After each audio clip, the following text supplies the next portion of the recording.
This is the emergency broadcast system. Stand by for further information.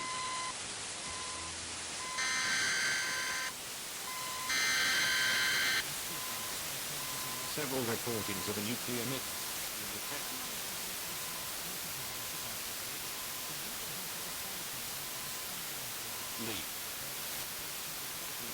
Shelter immediately.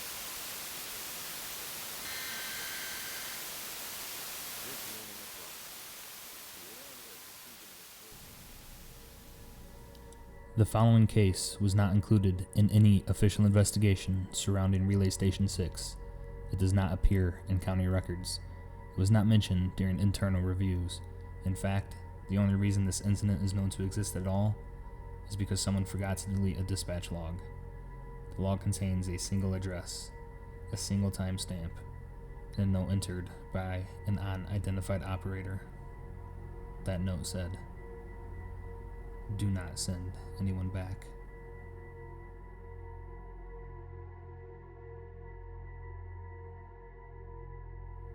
"8 miles from Relay Station 6 sat a farmhouse occupied by the Mercer family.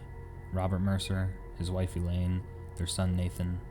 Neighbors described them as ordinary, predictable, the kind of family that rarely drew attention, which is why what happened next spread through the community so quickly, because everyone knew them, and then suddenly, nobody could find them.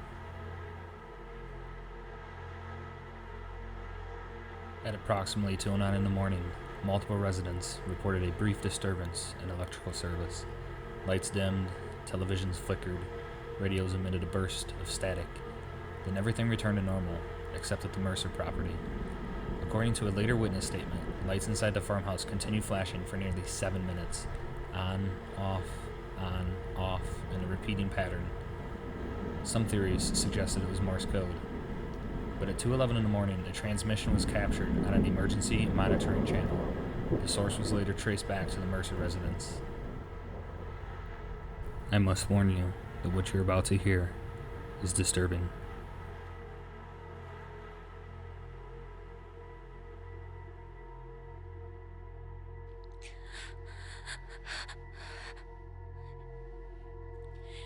It's in the house.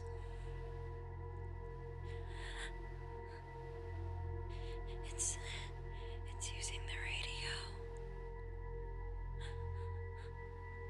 No. Don't answer it. Investigators later recovered a cassette recorder from the Mercer home. Most of that tape was damaged, but approximately 40 seconds survived. The recording segment began with one of the Mercers speaking. Their voice was calm, almost detached.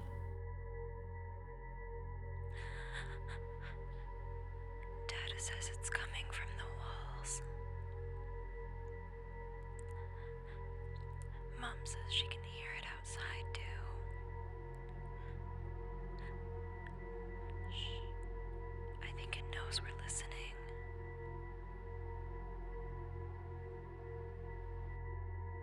The next portion was heavily distorted. Audio engineers were able to determine what was being said. However, every analysis detected an additional voice, one that does not belong to any member of the Mercer family. At 8:17 in the morning, deputies arrived at the property. Every door was locked, every window secured, and there were no signs of forced entry. There was no evidence of a struggle. Inside the home, investigators discovered breakfast dishes still on the table, a television broadcasting static, and a radio emitting a low-frequency tone. Nothing appeared stolen. Nothing appeared damaged. And yet no member of the Mercer family was present, and they were never seen again. For years, the Mercer disappearance remained unknown outside of a handful of investigators. But buried within the dispatch logs was something far more troubling.